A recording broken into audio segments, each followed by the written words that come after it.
Você vai ver no programa de hoje, Cravil comemora 50 anos com foco no desenvolvimento regional. É possível fazer tudo aquilo que nós fizemos em tão pouco tempo. Secretaria da Agricultura cria comitê para desenvolver ações no combate à cigarrinha do milho em Santa Catarina. Monitorar a praga é saber aonde ela está e como ela está. Você vai conhecer um produtor de leite que usa o trigo na silagem que alimenta o gado. E o trigo não deixou nada a desejar. Programa de incentivo aos cereais de inverno ganha adeptos pelo estado. A Cocan deve dobrar sua área plantada. Já voltamos a plantar trigo normalmente. O programa que tem o verdadeiro DNA agrícola, que desbrava regiões em busca de bons exemplos, está pedindo licença para entrar aí na sua casa. Porque juntos a gente transforma o agro. Vamos nessa!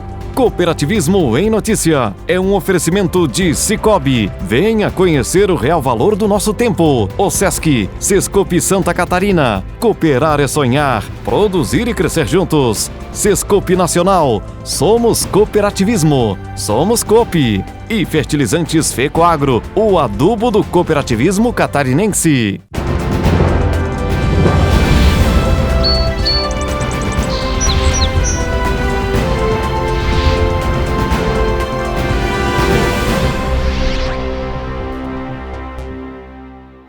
Olá, amigos e amigas do cooperativismo e do agronegócio. Falamos aqui na semana passada sobre cereais de inverno e continuamos hoje com esse assunto. A nossa equipe foi atrás de agricultores que usam essa tecnologia para alimentar seus rebanhos.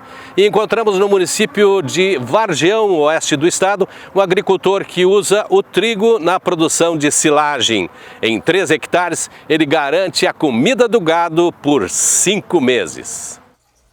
Esse homem se chama Valdir. Tem no sangue a vocação agrícola, porque sempre trabalhou na roça. É a única coisa que ele sabe fazer, mas o faz com excelência. Associado da Copérdia na área do leite e sempre amparado pela filha e a esposa, seu Valdir olha a produção e os custos com uma visão de lince, porque qualquer descuido e lá se vai a pouca renda da propriedade.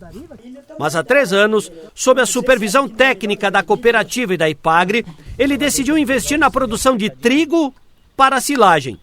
O grão, que o seu Valdir colhe em outubro, alimenta as 42 vacas do plantel até março, quando então entra em cena a silagem de milho. Para gente que tem uma propriedade pequena, né? Então tu tem que aproveitar ao máximo essas coisas. E o trigo não deixou nada a desejar, porque quando eu parei com a silagem do milho e comecei com o trigo, não mudou a produção das vacas. Até quase melhoraram um pouco. E é assim, é um aproveitamento que tu faz na área de inverno. Que daí tu aproveita essa área de inverno, faz mais uma comida para as vacas, como a gente tem pouca área, e aproveita o verão para fazer mais uma coisa. Mas é muito excelente, é coisa de primeira, dá para dizer. Em termos de custo, o que o senhor diria? Olha, o custo dela, eu assim, na minha coisa, é bem mais em conta, bem mais em conta. Claro que silagem de milho não tem o que supera, né? Mas o custo da silagem de trigo é muito bom. E o senhor tem silagem o ano inteiro, né? Porque tem o período do trigo e tem o período do milho. O ano inteiro. Lidar com gado de leite não dá para ficar sem silagem, né? Tem que ter pro ano inteiro. Tem as épocas de pastagem boa, tem as épocas ruins. Então tu controla a silagem. Por isso que eu planto silagem de trigo para fazer mais um pouco, porque só de verão eu não tenho área que chega para fazer, né? Então eu tenho que aproveitar o inverno e aproveitar e fazer essa de trigo. Nos 3 anos plantando trigo, o seu Valdir colheu 35 toneladas por hectare. A média é boa, já que na região alta de Vargião, o milho safrinha não tem lá grande rendimento.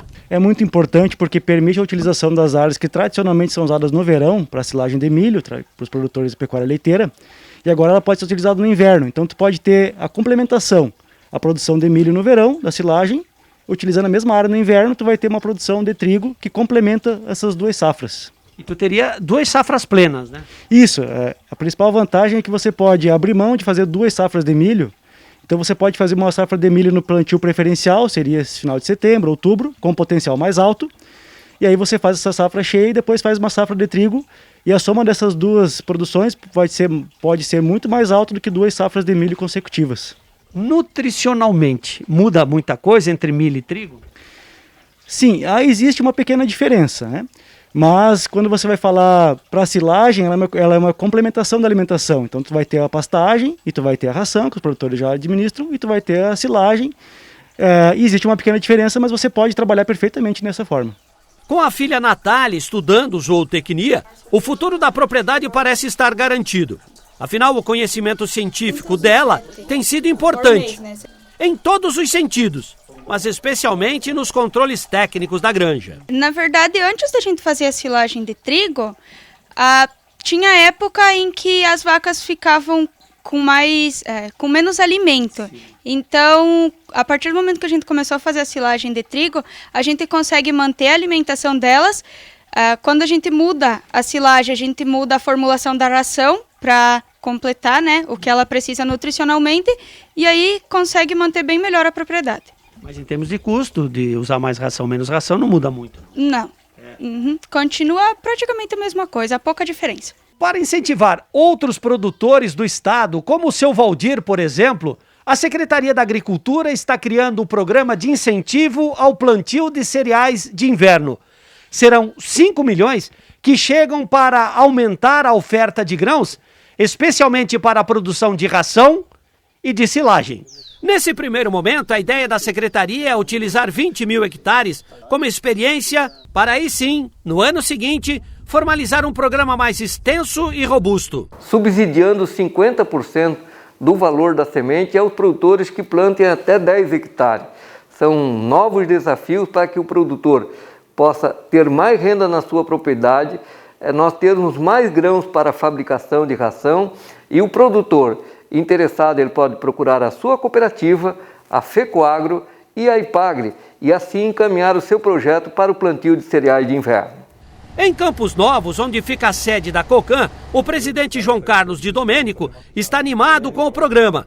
Segundo ele, a área de trigo deve dobrar, sinal desses novos tempos. O mercado se encarregou de aumentar a área de trigo. Por que diminuiu a área de trigo em Santa Catarina? Ou no Brasil inteiro? Diminuiu porque os preços estavam muito baixos, não tinha sustentação econômica. Hoje mudou, as commodities mudaram, os preços mudaram e tem sustentação econômica pela cultura. Então já voltamos a plantar trigo normalmente, o produtor voltou para o trigo. Nós hoje não aumentamos mais a área porque temos já alguns problemas de semente, alguma coisa assim. Mas já deve de dobrar a área da região de trigo esse ano. Ou pelo menos aqui na Cocan, nós já temos mais de 50% da área já de incremento. Se esse laboratório funcionar, seria um bom primeiro passo, né? Ora, eu acho que tudo na vida a gente tem que dar um primeiro passo. Nessa condição, nós precisamos dar esse primeiro passo para aprimorar o processo. Como é que aprimora o processo? Com genética em primeiro lugar. Nós precisamos de genética de cereais de inverno para a produção da ração. O que nós temos aí são tudo adaptado. O trigo que estamos plantando é trigo pão, não é trigo para ração. Trigo para ração é diferente. Nós precisamos ter mais produtividade e viabilizar o processo econômico para incentivar o produtor a plantar. O governo lançou a iniciativa, algumas cooperativas abraçaram a causa, o produtor vai experimentando, porque é assim que o futuro caminha, todos juntos e com o mesmo propósito. A preservação do meio ambiente sempre foi uma bandeira defendida pelo cooperativismo e pelo agronegócio do estado. Por isso, o quadro Relembrando dessa semana vai mostrar um projeto educacional idealizado pelo Cicobi, que leva o conceito da biodiversidade. A nossa viagem de hoje é até São Miguel do Oeste. Revejam. A escola rural ainda resiste ao tempo, mas cenas como esta são raras. As poucas que ainda sobrevivem mantêm firme o propósito da educação integrada. A Júlio Vicente de Pelegrim, por exemplo, além do currículo normal, também abraçou alguns projetos comunitários, como o do Cicobi São Miguel, que busca a preservação do meio ambiente. Todo conceito teórico ganha mais relevância quando a prática é envolvida no processo. E nesse projeto do Cicobi, os alunos deixam a sala de aula para executar a tarefa lá no campo. E a gente vai junto. O mais importante do que explicar na teoria de sala de aula é a prática. Então o aluno, com certeza, ele vai ter isso para toda a vida, quando ele for lá botar a mão na massa, quando ele for plantar, quando ele perceber né, e visualizando lá na prática a importância da mata ciliar, da preservação. O grupo foi recebido na propriedade da família Marcolin, onde o projeto está sendo implantado. O objetivo é proteger os córregos e as nascentes que abastecem as cidades. Nesses quase 10 anos, foram erguidas cercas de proteção num trecho de 160 quilômetros. O resultado já impacta a vida de aproximadamente 80 mil habitantes. Em 2006, 2007, o Cicobi muitas vezes era chamado para patrocinar mudas de árvores para escolas e entidades fazer pedágio. E de repente a gente percebeu que isso não tinha muita efetividade. Um dia eu chego num posto de lavagem e vi um monte de mudinhas secas num lado. E eu perguntei, mas o que é isso?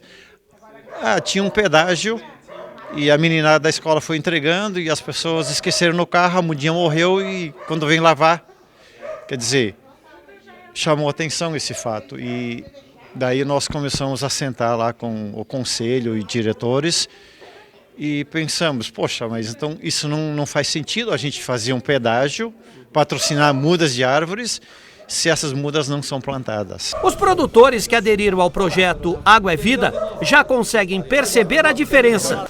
É cristalina a mudança. A gente conversou, eu e meu esposo, e a gente via que ia ter que fazer mesmo, né? Que um dia a gente ia ter que proteger a sanga, né?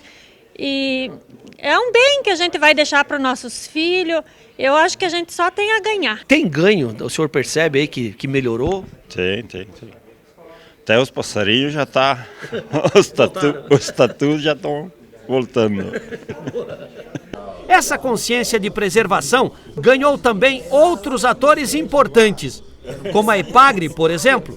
É uma ação muito importante porque contribui em todos os aspectos. O aspecto econômico da propriedade, vai melhorar a sanidade dos animais que estarão consumindo uma água de melhor qualidade. Não podemos esquecer os municípios e de outra figura emblemática, a Polícia Militar Ambiental. Nós temos também associado a essa nossa missão de fiscalizar, trabalhado muito forte no sentido de conscientizar, de auxiliar, de apoiar, né, pessoas, instituições e projetos. Né, o que está acontecendo justamente nesse projeto, exemplo de outros que nós já participamos, né, a gente quer inclusive parabenizar aí todas as entidades parceiras. Né, então o nosso papel nesse projeto é estar junto, né, para fortalecer, para apoiar, para auxiliar. Conceito definido, teoria e prática absorvida para os alunos. O que fica dessa lição? Eu aprendi que devemos proteger as nascentes, aprendi muita coisa quando a Áurea veio aqui na escola falar sobre o horto medicinal. Ela levou plantas para nós plantar, fomos na propriedade do Leandro Marcolin plantar árvores para proteger as nascentes. Também fomos em várias propriedades onde fomos aprender sobre as árvores nativas, fomos plantar árvores em beira de rio para proteger as espécies de plantas. O que você vê de diferente? Eu acho que esse projeto foi muito bom, principalmente para as nascentes, assim, né, para não desmatar, e que eu peço aos agricultores que podem fazer este projeto em casa, que trará benefícios para a sua família e também para a natureza. A poluição que ia no rio ia para outros rios que em algum lugar ia ser coletada água para as pessoas, para beber, usar em casa. Você viu que melhorou muito a nascente lá, ficou melhor? Sim, o volume de água até aumentou um pouco. Esse é o papel da escola e da cooperativa. Educar para o futuro. Esteja ela no campo ou na cidade. Depois dos comerciais, vamos falar sobre o monitoramento do milho e comemorar os 50 anos da Cravil. Cravil de Rio do Sul comemora 50 anos de existência com números consolidados. Foi um trabalho que teve muito coração, né? Muita determinação, muita união das lideranças, né? Governo do Estado investe em programa de monitoramento da cigarrinha do milho. É uma praga que tem que ser combatida de maneira regional. Não adianta um produtor fazer na sua propriedade e o vizinho não fazer, porque a cigarrinha tem uma capacidade de dispersão natural dela, ela pode voar até 30 quilômetros.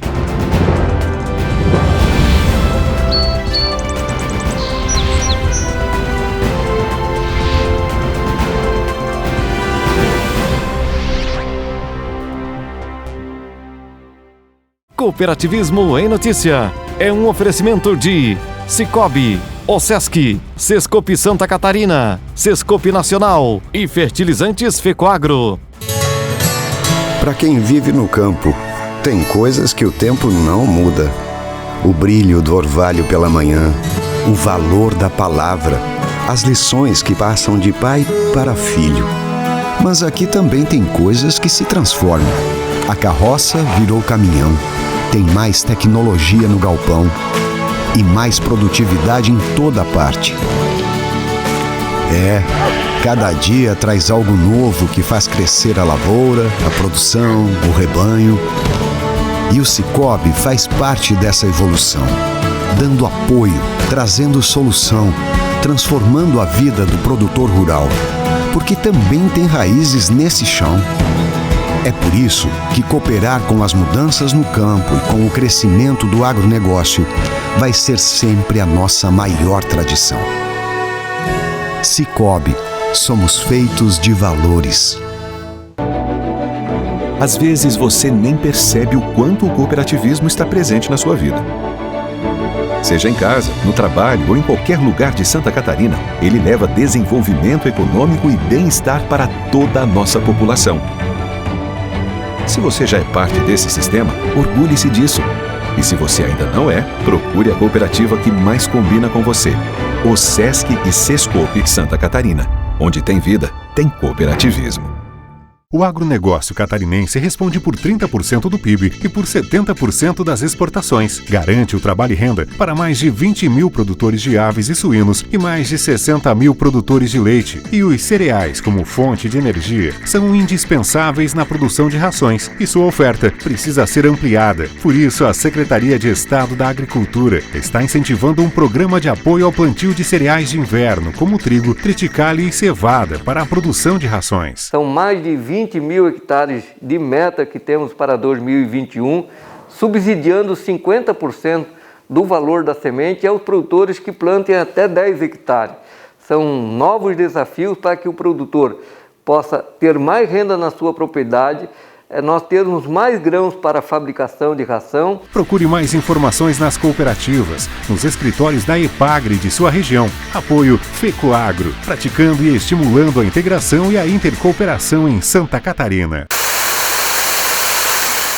Ele é nobre e é o máximo, porque seus grânulos são revestidos com uma solução biodegradável de micronutrientes, proporcionando nutrição completa para a planta. O Nobre Max garante uniformidade na aplicação, melhora o aproveitamento dos nutrientes, garantindo mais produtividade e renda. Nobre igual a você, máximo como sua lavoura. Nobre Max é um produto exclusivo da Fecoagro. Peça já na sua cooperativa.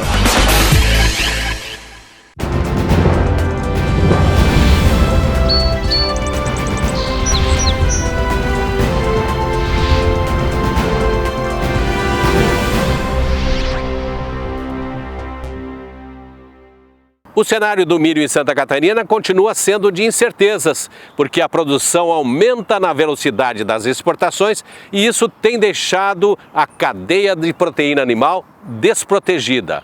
Mas nada que esteja ruim e que não possa piorar. Na safra passada, além de buscar milho em outras regiões e até mesmo em outros países, uma praga devastou quase 20% das lavouras. Monitorar essa praga é o objetivo agora. O estrago que essa praga fez nas lavouras de milho foi algo impressionante. Só em Santa Catarina a queda de produção passou dos 20%. Quer dizer, 800 mil toneladas foram devastadas por essa doença. Há muitos anos a cigarrinha do milho não era vista por aqui.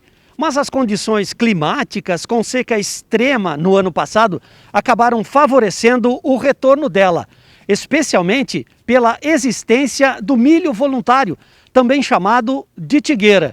E para tentar frear o desenvolvimento dessas populações, a Secretaria da Agricultura decidiu agir. Segundo o secretário adjunto Ricardo Mioto, uma força-tarefa foi criada para monitorar essas populações.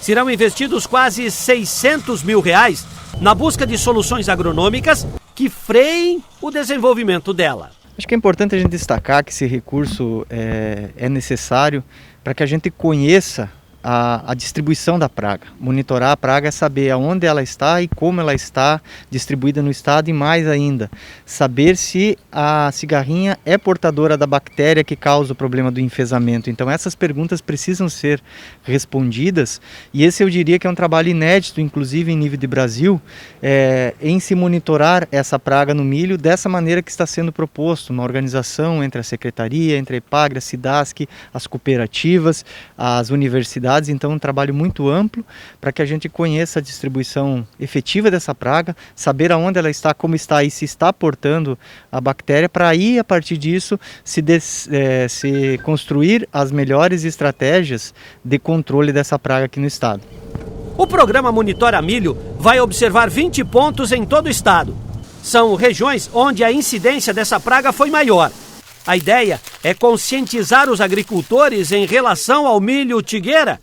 Combatê-lo de forma efetiva e coletiva é a única saída. E ele tem por objetivo a gente construir algumas alternativas para diminuir a pressão da cigarrinha em cima dos híbridos de milho. Ou seja, estamos trabalhando junto com as cooperativas em identificar quais são os materiais que têm uma tolerância maior ao inseto em todas as regiões. Estamos trabalhando também em campanhas de conscientização dos produtores, porque a cigarrinha é uma praga que tem que ser combatida de maneira regional. Não adianta um produtor fazer na sua propriedade e o vizinho não fazer, porque a cigarrinha tem uma capacidade de dispersão natural dela, ela pode voar até 30 km. Se tiver uma força do vento ainda, pode ir até 500 km. Ou seja, temos que agir de maneira regionalizada, e para isso precisa muita informação. Sempre que doenças interferirem no desenvolvimento das culturas, a ação do homem via ciência está aqui para resolver isso, de forma rápida, prática e eficiente. Foi lá no início da década de 70 que as cooperativas agrícolas de Santa Catarina começaram a ganhar forma. Isso graças a um trabalho desenvolvido pela área técnica da Acaresc, ou GEPAGRE. E uma dessas cooperativas é a Cravil de Rio do Sul, que está completando 50 anos. 5 décadas promovendo o desenvolvimento do Alto Vale do Itajaí. Aos seus associados e dirigentes, a nossa singela homenagem. Foi nesse imenso vale cercado de terras produtivas que o cooperativismo plantou suas ideias. No início, era mais um entreposto de secos e molhados, onde se comercializava a produção. Com o passar do tempo e a necessidade de evoluir, gerando novos negócios, as pequenas cooperativas se uniram. Foi aí que nasceu a Cravil, fruto da incorporação de 5 cooperativas: a de Rio do Oeste, Vale Norte, Ituporanga, Lontras e de Pouso Redondo. Passados 50 anos, o fruto dessa parceria gerou um conglomerado gigantesco, com 3.700 associados, 1.000 colaboradores diretos e presença física em 39 municípios. Além disso, há o envolvimento geral de 40 mil pessoas que fazem negócios com a cooperativa. Quem viveu todo esse cenário foi o presidente Harry Dorov, um dos fundadores da Cravil. Se nós voltarmos lá atrás, se aqueles sócios fundadores não tivessem encarado, né, todo aquele desafio de criar a cooperativa sem meios, né, nós tivemos que alugar para poder ter uma sede. Ninguém tinha sede própria, né, porque também não tinha recursos para isso. E se nós olharmos para dentro hoje, a sociedade cooperativa, a evolução que nós tivemos e a evolução da própria cooperativa, às vezes a gente mesmo não acredita que é possível fazer tudo aquilo que nós fizemos em tão pouco tempo, que é nesses 50 anos da Cravil. Outro personagem importante desse movimento foi o ex-deputado federal constituinte Ivo Vanderlinde. Ainda moço e sem pretensões políticas, ele viu a necessidade de juntar forças para que a causa cooperativista fosse levada adiante. E foi. Deu certo, eu diria, esse movimento, primeiro pelo idealismo dos próprios técnicos da Acaresc, pela determinação deles de fazer esse trabalho de organizar o produtor. E eles contagiaram a nós, as primeiras lideranças do cooperativismo. Então foi um trabalho que teve muito coração, né? Muita determinação, muita união das lideranças, né? A partir dessa união e com a chegada da Revolução Verde, o movimento cooperativista ganhou ainda mais força. A produção de arroz atingiu níveis de excelência, a bacia leiteira se recompôs depois de alguns percalços e os negócios foram evoluindo dia a dia. O seu Eugênio, por exemplo, lembra muito bem dessa história. Através das cooperativas, sempre vesti a camisa de cooperativas, e fui crescendo e hoje eu me sinto realizado, não por ter fortunas, mas os meus filhos, eu pude dar 2 faculdades para cada um, os 2 que trabalham fora e o que trabalha aqui na lavoura, mecanizar completamente tudo, desde colheitadeira de arroz, e o que ele quiser fazer, tudo com máquina. Só para vocês entenderem um pouco mais o significado dessas 5 décadas, a Cravil é uma fábrica de números expressivos. São mais de 3,5 milhões de sacas de grãos e outros 20 milhões de litros de leite que chegam à cooperativa todos os anos. Somado a isso, a Cravil é a maior produtora de sementes de arroz para o sistema pré-germinado do Brasil, com 100 mil sacos comercializados todos os anos. E assim, passo a passo, essa história foi feita. E passo a passo, a Cravil se prepara para as próximas décadas. Parabéns à Cravil pelo 50º. E por hoje ficamos por aqui. Para rever os nossos conteúdos é só acessar as mídias sociais da FECOAGRO. Um grande e cooperado abraço para você e até o nosso próximo encontro.